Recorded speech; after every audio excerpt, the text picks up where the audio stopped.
ఏదో విధంగా జగన్మోహన్ రెడ్డి గారి మీద దాడి చేసి ఉద్దేశంలో భాగంగా వాళ్ళు ప్రయత్నం చేస్తున్నారు కాబట్టి ఈ ప్రయత్నాలు కాబట్టి మాణిక్యాలరావు గారు మనతో మాట్లాడడానికి అక్షర సత్యం గారు ఉన్నారు. అక్షర సత్యం గారు తర్వాత మీద అక్షర సత్యం గారు సీనియర్ జర్నలిస్ట్. అక్షర సత్యం గారు వెల్కమ్ టు ప్రైమ్. నమస్కారం సార్, మీకు ప్యానెల్ ఉన్న పెద్దలందరూ కూడా నమస్కారం సార్. అక్షర సత్యం గారు, ఏంటి రాష్ట్ర వ్యాప్తంగా అధికార పార్టీ హడావుడిగా అభ్యర్థులను ఖరారు చేసింది, ఎన్డీఏ కూటమి ఇంకా సన్నద్ధం అవుతుంది, ఏంటి మీ అప్డేట్స్ ఏంటి? సార్ ఇంకా నామినేషన్ కి సుమారు 20 days టైం ఉంది కాబట్టి అది పెద్ద ఇష్యూ కాదండి. అయితే మోహన్ రెడ్డి గారు ఒక కామెంట్ చేశారు, దాని మీద ఒకసారి స్పందించాలనుకుంటున్నాను సార్. ప్లీజ్ మీరు అనుమతిస్తే. Please please. ఇప్పుడు ఇంటర్మీడియట్ వచ్చిన పవన్ కళ్యాణ్ మాకు తెలుసు సార్. ఒక్క నిమిషం మనం మాట్లాడేవాడు సార్, మాట్లాడండి మోహన్ రెడ్డి గారు అంటే మీరు వచ్చింది మమ్మల్ని తిట్టడానికి మాకు తెలుసు, తిట్టండి అంటున్నా. వినండి సార్, చెప్తే వినండి. మీరు మోహన్ రెడ్డి గారు కైండ్లీ కోఆపరేట్ ప్లీజ్. సార్ పద్ధతి కాదు మోహన్ రెడ్డి గారు. పద్ధతి ఏంది, రూల్స్ ఏంది, మాట్లాడండి. నేను ఊరుకున్నా కదా.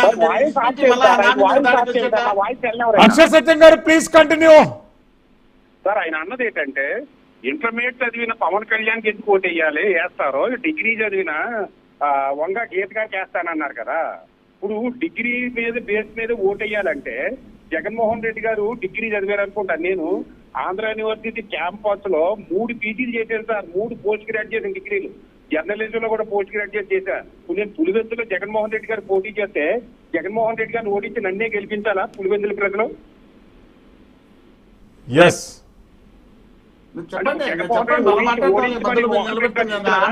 నన్ను ఓడించండి అని జగన్మోహన్ రెడ్డి గారు స్టేట్మెంట్ ఇస్తారా? 3 డిగ్రీలు చేసిన అక్షర సత్యాన్ని గెలిపించండి.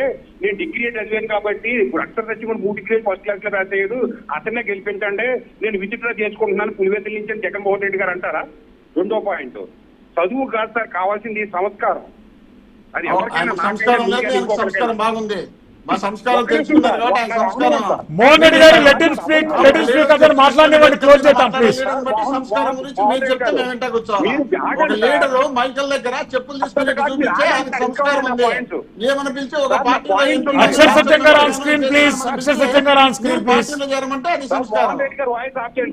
ప్లీజ్ ప్లీజ్ ఏం మాట్లాడుతున్నా తెలియకుండా సంస్కారం గురించి నీతుల గురించి మాట్లాడుతున్నారు. మహా తెలివైన వైసీపీ వాళ్ళు.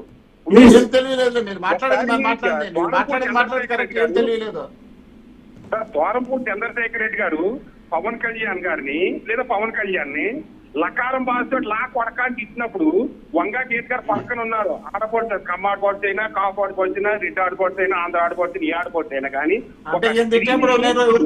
తిడితే నవ్వుకుంటుంది. ఆడవాళ్ళు కూడా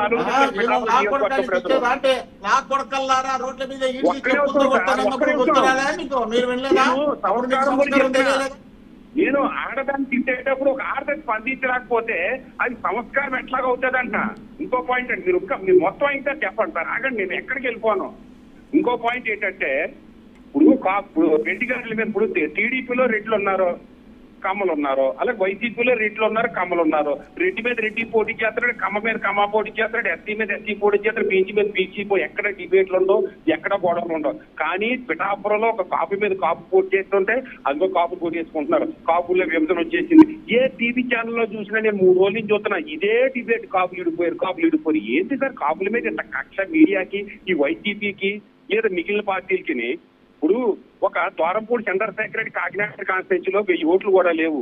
అదేంటి మా కాపులు, మా బీసీలు, మా మత్స్యకారులు నియోజకవర్గంలో రెడ్డి సమాజ్ వర్గం పోటీ చేయడం ఏంటి? అదే కొత్తపాటు చెర్ల జగ్గారెడ్డి పోటీ చేయడం ఏంటి? తిరుపతిలో కరుణాకర్ రెడ్డి పోటీ చేయడం ఏంటి? రాజంపేటలో మిథున్ రెడ్డి పోటీ చేయడం అడగాల్సిన ముద్రగడ పద్మనాభం గారు లేదా ఈ కాపు నాయకులందరూ కూడా నోరు మూసుకుని లేదా మౌనం పాటిస్తూ వైసీపీకే సమర్థించడం అనేది ఈ అణగారిన వర్గాలు చేసిన దౌర్భాగ్యం సార్. ఇదే ముద్రగడ పద్మనాభం గారు ఇది కాపులు మంచాలు దిగించి కంచాలు కొట్టేయడానికి నిరాహార దీక్ష చేస్తే కోట్ల విజయభాస్కర్ రెడ్డి గారు జీవో నెంబర్ 30 ఇస్తే ఆ 30 ప్రకారం 14 పురాలు రిజర్వేషన్ ఇవ్వమని ఉంది. అందులో రాజశేఖర రెడ్డి గారు సీఎం అయిన తర్వాత 9 కులాలకు రిజర్వేషన్ ఇచ్చి బీసీలో చేసి కాపు తెలక పరిచయం వంటని 4 కులాలకు రిజర్వేషన్ లేకుండా చేసి కాపులకి శాశ్వతంగా రిజర్వేషన్ లేకుండా చేసింది రాజశేఖర రెడ్డి. అటువంటి రాజశేఖర రెడ్డి పార్టీలో ముద్రగడ్డ గారు ఎందుకు జాయిన్ అయ్యారో అర్థం కాదు. కాపులు చేసుకున్న దౌర్భాగ్యం, దళితులు చేసుకున్న దౌర్భాగ్యం, బీసీలు చేసుకున్న దౌర్భాగ్యం. అలాగే కాపుల ముద్రగడ పద్మనాభం గారు ఆమరణ నిరాహార దీక్ష చేసి ఒక కాపు కార్పొరేషన్ ఒక ఈడబ్ల్యూసీ రిజర్వేషన్ సాధిస్తే ఆ ఈడబ్ల్యూసీ రిజర్వేషన్ తీసేసిన వ్యక్తి జగన్మోహన్ రెడ్డి గారు. కాపు కార్పొరేషన్ నిర్వీర్యం చేసిన వ్యక్తి జగన్మోహన్ రెడ్డి గారు. కాపులతో తిప్పుతున్న వ్యక్తి జగన్మోహన్ రెడ్డి గారు. మరి ఇదే కాపు నాయకులు అరే మా కాకినాడ పోయింది, మా కొత్తపేట పోయింది, మా తిరుపతి పోయింది, మా రాజంపేట పోయింది, 62 కాన్స్టిట్యూన్సీలో రాయలసీమలో